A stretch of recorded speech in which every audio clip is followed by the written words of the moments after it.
Hi, welcome to my channel. ඔන්න ශයිනි star අද අපි අපේ වීඩියෝ එකෙන් ඔයාලට අරන් එන්නේ ලංකාවේ කලා ශාස්ත්‍රයෙන් පාර්ලිමේන්තුවෙන් කලා ශාස්ත්‍රයට ආපු ගියපු ජනප්‍රිය පුද්ගලයෝ පිළිබඳව. නළු නිළියෝ වගේ කලා ශාස්ත්‍රයේ ඉඳලා පාර්ලිමේන්තුවට ගියපු සමහර ජනප්‍රිය මැති ඇමතිවරු ගැන නම් ඔයාලා දන්නවා ඇති. හැබැයි පාර්ලිමේන්තුවේ හිටපු සමහර මැති ඇමතිවරුත් නළු නිළියෝ වෙලා විවිධ නිර්මාණවලට දායක වුණු අවස්ථා තියෙනවා කියලා ඔයාලා දැනගෙන හිටියද? ඒ වගේම තමයි ලංකාවේ හිටපු ප්‍රසිද්ධම ජනාධිපතිවරයෙකුත් රංගන ශිල්පියෙක් විදිහට කටයුතු කරලා තියෙනවා. ඒ කවුද කියලා දැනගන්න ඕන නම් ඔයාට වෙනවා මේ වීඩියෝ එක ඉවර වෙනකම් බලන්න. වැඩි කතා බහක් ඕනේ. එහෙනම් අපි ඉක්මනට යමු අපේ වීඩියෝ එකට. මර්වින් සිල්වා මහතා කියන්නේ අපේ රටේ හිටපු අමාත්‍යවරයෙක් වගේම පාර්ලිමේන්තු මන්ත්‍රීවරයෙක්. විනෝදයට බර එතුමා සුරංගනා ලොවෙන්නවිල්ලා කියන ළමා චිත්‍රපටයට සිය රංගනයෙන් දායකත්වය ලබා දීලා තියෙනවා. ඒ වගේම තමයි සමහර නාලිකාවලින් ඉදිරිපත් කරපු විවිධ තරඟ වැඩසටහන් වල විනිශ්චය මණ්ඩල සමාජිකයෙක් විදිහටත් මර්වින් සිල්වා මහතා කලාවට සම්බන්ධ වෙලා තියෙනවා. අපි හැමෝම දන්න දක්ෂ රංගන ශිල්පියෙක් තමයි රවීන්ද්‍ර රන්දනී කියන්නේ. ඉතින් රවීන්ද්‍ර රන්දනී මහතා ජාතික ලැයිස්තුවෙන් වගේම 2001 වර්ෂයේදී ජනතා ඡන්දයෙන්ුත් පාර්ලිමේන්තුව නියෝජනය කරපු මන්ත්‍රීවරයෙක්. හෙළ සිනමාවේ සක්විති රජු විදියට හඳුන්වන්නේ ගාමිණී ෆොන්සේකා මහතා. එතුමාත් 1989 පැවති මහමැතිවරණයෙන් එක්සත් ජාතික පක්ෂය නියෝජනය කරමින් පාර්ලිමේන්තුවට ගිය මන්ත්‍රීවරයෙක්. ඊට පස්සේ සංස්කෘතික කටයුතු ඇමතිවරයෙක් විදිහටත් ගාමිණී ෆොන්සේකා මහතා කටයුතු කරලා තියෙනවා. ටී.බී. ඒකනායක මහතා කියන්නේ අපේ රටේ හිටපු පාර්ලිමේන්තු මන්ත්‍රීවරයෙක්. එතුමා ජනප්‍රිය ටෙලි නාට්‍යයක් වුණු පබා ටෙලි නාට්‍යයේ වගේම මහතලාහටන සූර සරදියෙල්ලාගේ ටෙලි නාට්‍යවලත් රංගන ශිල්පියෙක් විදිහට කටයුතු කරලා තියෙනවා. කලාව දේශපාලනය මේ දෙකම ගැන කතා කරනකොට මේ නම නම් අමතක වෙන්න විදියක් නැහැ. ලංකාවේ හිටපු අතිශය ජනප්‍රියම රංගන ශිල්පියෙක් වගේම අතිශය ජනප්‍රියම දේශපාලඥවරයෙක් තමයි විජේ කුමාරතුංග මහතා කියන්නේ. 1989 වර්ෂයේ පාර්ලිමේන්තු මන්ත්‍රීවරයෙක් විදිහට එතුමාට පුළුවන් වුණා පාර්ලිමේන්තුවට ඇතුළත් වෙන්න. ඒ වගේම තමයි ශ්‍රී ලංකා මහජන පක්ෂය කියලා අලුත් පක්ෂයක් ආරම්භ කරන්න එතුමාට පුළුවන්කමක් ලැබුණා.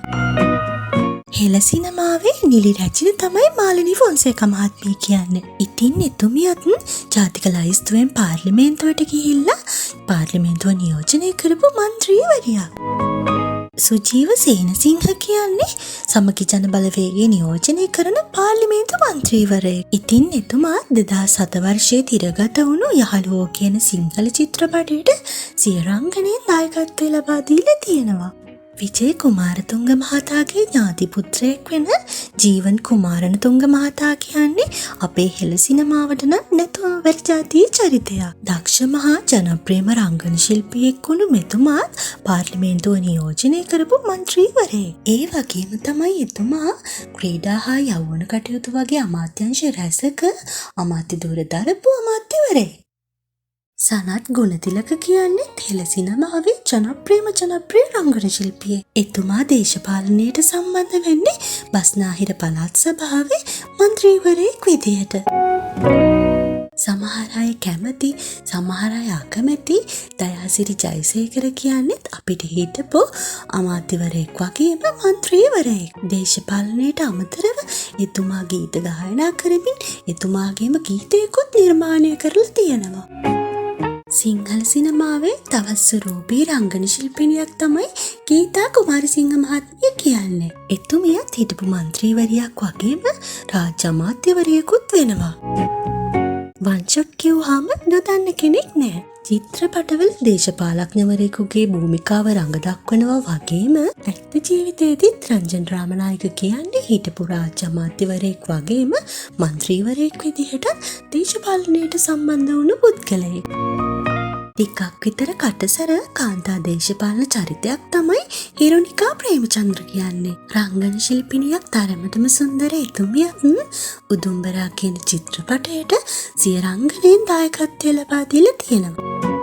මෑත කාලයේ ටෙලිනාට්‍ය වලින් ජනප්‍රිය වුණු රංගන ශිල්පිනියක් තමයි උපේක්ෂා ස්වර්ණමාලි කියන්නේ. පපා වගේ ටෙලිනාට්‍ය වලින් ප්‍රේක්ෂකයා අතරට ගිය උපේක්ෂා මහජන ඡන්දයෙන් තේරීපත් වුණු පාර්ලිමේන්තු මන්ත්‍රීවරියක් විදිහටත් කාලයක් කටයුතු කළා.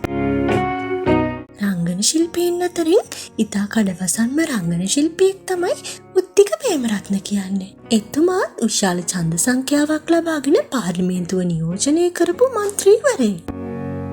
මන්ත්‍රීවරයෙක්, අමාත්‍යවරයෙක්, අගමැතිවරයෙක් වගේම ජනාධිපතිවරයෙක් විදිහට ලංකා දේශපාලනයේ දැවැන්තම චරිතයක් විදිහට මහින්ද රාජපක්ෂ මහතාව හඳුන්වන්න පුළුවන්. දේශපාලන භූමිකාව ඇතුළත් විවිධ චරිතවලට පණ දුන්න එතුමා හන්දයා බැද්ද සෙනෙහස රතු රෝස වගේ ටෙලිනාට්‍යවල විවිධ චරිතවලට රංගනයෙන් දායක වෙලා තියෙනවා. තවත් අලුත් වීඩියෝ එකකින් හම්බ වෙනකම් ඔයාලා හැමෝම පරිස්සමෙන් ඉන්න. බයි.